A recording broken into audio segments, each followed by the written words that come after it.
নমস্কার বন্ধুরা, আজকে আবার চলে এসেছি নতুন একটা রেসিপি নিয়ে। ব্রেড দিয়ে দারুণ সুন্দর মজার একটা রেসিপি, যেটা আপনারা ব্রেকফাস্টে খেতে পারবেনই, এছাড়াও বাচ্চাদের টিফিনে অথবা হাজব্যান্ডের টিফিনেও দিতে পারবেন। পুরো ভিডিওটা দেখুন, আশা করছি আপনাদের ভালো লাগবে। আর যদি আমার চ্যানেলে নতুন বন্ধু হয়ে থাকেন, চ্যানেলটাকে সাবস্ক্রাইব করার অনুরোধ রইল। আর পাশে থাকা বেল আইকনটাকেও প্রেস করে দেবেন, যাতে এই ধরনের নিত্য নতুন রেসিপি আপনাদের জন্য নিয়ে আসতে পারি। চলুন দেখে নেওয়া যাক আমাদের এই রেসিপিটা করতে কি কি লাগছে।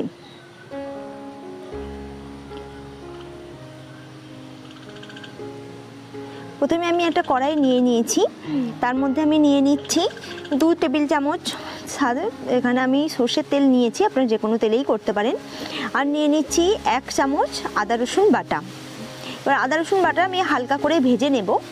এরপর আমি এর মধ্যে দিয়ে দিচ্ছি 200 গ্রাম চিকেন কিমা, যেটা আমি শুধুমাত্র নুন মাখিয়ে রেখে দিয়েছিলাম।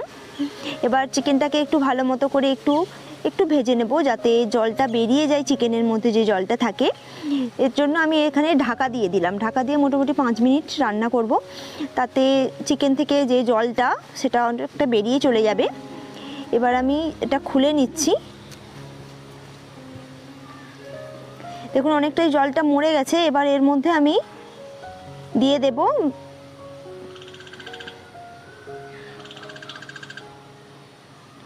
পেঁয়াজ কুচি, ক্যাপসিকাম কুচি, আর নিয়ে নিয়েছি কাঁচা লঙ্কা কুচি। এগুলো সমস্ত কিছু আমি এর মধ্যে অ্যাড করে দিলাম। এগুলো একসাথে চিকেনের সঙ্গে একটু ভেজে নেব, তার জন্য আমি লবণ দিয়ে দিলাম পরিমাণ মতো।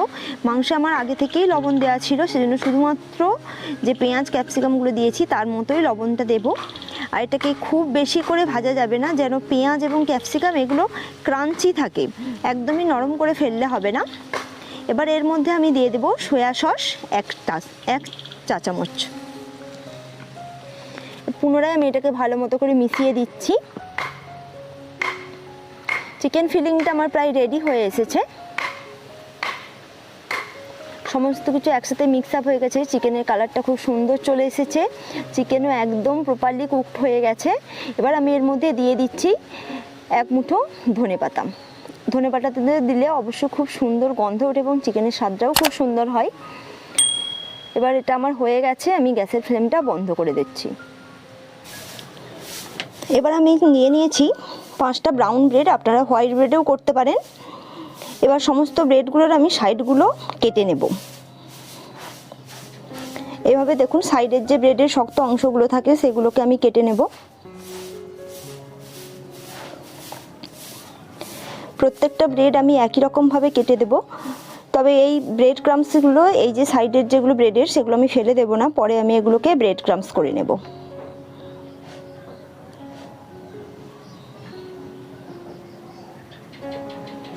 এবার আমি এখানে 5টা বাটি নিয়ে নিয়েছি এই সাইজের। এবার এটাকে আমি বাটার দিয়ে একটু গ্রিস করে নেব। আপনারা সাদা তেলও ব্যবহার করতে পারেন, তবে ব্রেডের সাথে বাটারের একটা সম্পর্ক দারুণ, যে খুবই সুন্দর স্বাদ আসে ব্রেডে। এভাবে সমস্ত বাটিগুলোকে আমি গ্রিস করে দিচ্ছি।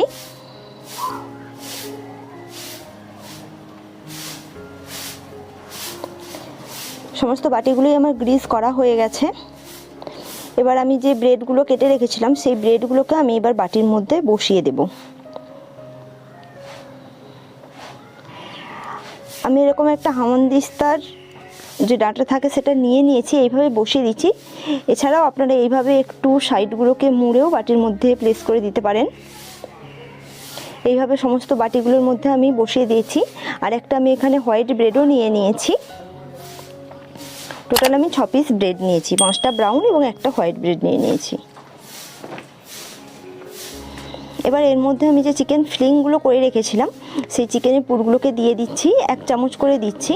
তবে 1 থেকে 1.5 চামচের বেশি দেবেন না, কারণ এর মধ্যে আবার যখন অন্যান্য জিনিসগুলো পড়বে তখন এটা অনেক বেশি উপচে যেতে পারে। প্রত্যেকটাতে আমি 1.5 চামচ করে কিংবা 1 চামচ করে চিকেন ফিলিংগুলো দিয়ে দিচ্ছি।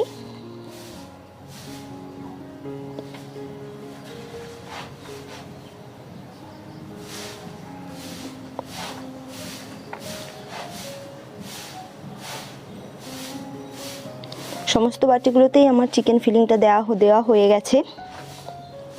এবার প্রত্যেকটাতে আমি একটা করে ডিম দিয়ে দিচ্ছি।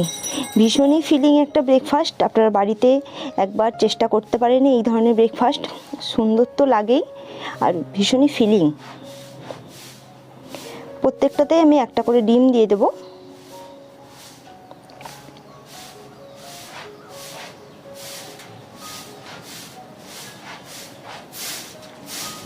সমস্ত বাটিগুলোতেই আমি দিয়ে দিচ্ছি এইভাবে একটা করে ডিম।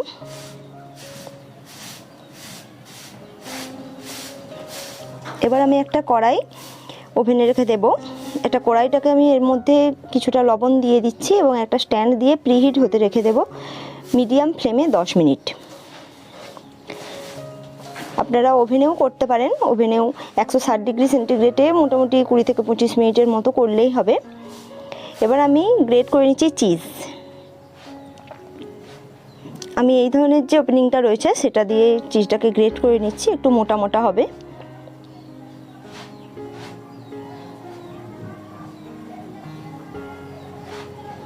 চিজগুলো আমার গ্রেট করা হয়ে গেছে।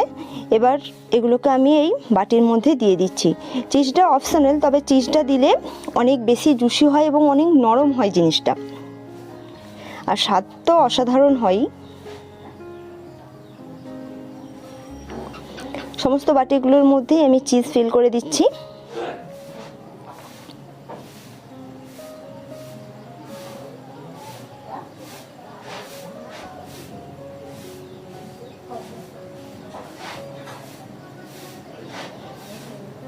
সমস্ত ফিল করা হয়ে গেছে। এবার আমি এটাকে যে 10 মিনিট প্রিহিট করে রেখেছিলাম কড়াইটা, তার মধ্যে বসিয়ে দেব। ফ্লেমের উপর ডিপেন্ড করে এটা 20 থেকে 25 মিনিট টাইম লাগে। চিজটা গলে যাওয়া পর্যন্ত আর ডিমটা কুক হওয়া পর্যন্ত ওয়েট করতে হবে। মোটামুটি 20-25 মিনিটেই হয়ে যায় লো মিডিয়াম ফ্লেমে। 25 মিনিট পর আমি ঢাকনাটা খুলে দেখে নিচ্ছি।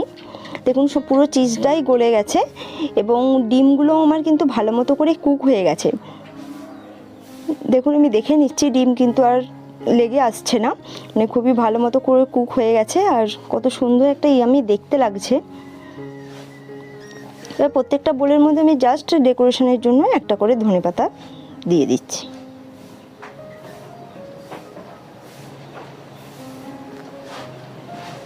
এবার আমি এগুলো ডিমোল্ড করে নেব। যেহেতু বাটার লাগানো ছিল সেই জন্য ডিমোল্ড করতে খুব একটা অসুবিধা হবে না। দেখুন সুন্দরভাবে এইভাবে সাইড থেকে একটু আলগা করে নিলেই কিন্তু উঠে চলে আসবে। এবার এটাকে আমি একটু সাজিয়ে নিচ্ছি। দেখুন আর একটাও আমি ডিমোল্ড করে দেখাচ্ছি। সাইড থেকে জাস্ট যেমন আমরা কেক ডিমোল্ড করি, সাইড থেকে একটু আলগা করে নেওয়া, নিলেই এটা সুন্দরভাবে উঠে চলে আসবে।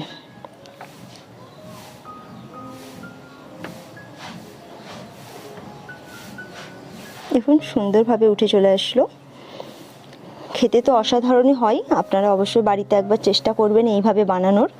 আর যদি ভালো লেগে থাকে ভিডিওটা আমার, তাহলে আপনার চ্যানেলটাকে একটা সাবস্ক্রাইব করার অনুরোধ রইল। আর পাশে থাকা বেল আইকনটাকেও প্রেস করে দেবেন, যাতে এই ধরনের নিত্য নতুন রেসিপি আমি আপনাদের জন্য নিয়ে আসতে পারি এবং তার নোটিফিকেশান আপনাদের কাছে সবার আগে পৌঁছাতে পারে। আর ভিডিওটাকে একটা লাইক করে দেবেন, ফ্যামিলির সাথে শেয়ার করতে কিন্তু ভুলবেন না।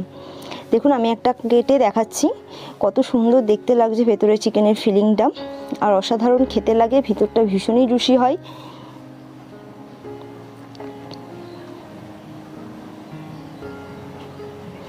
চলুন আজকের মতো বিদায়, আবার দেখা হবে পরের ভিডিওতে। ধন্যবাদ।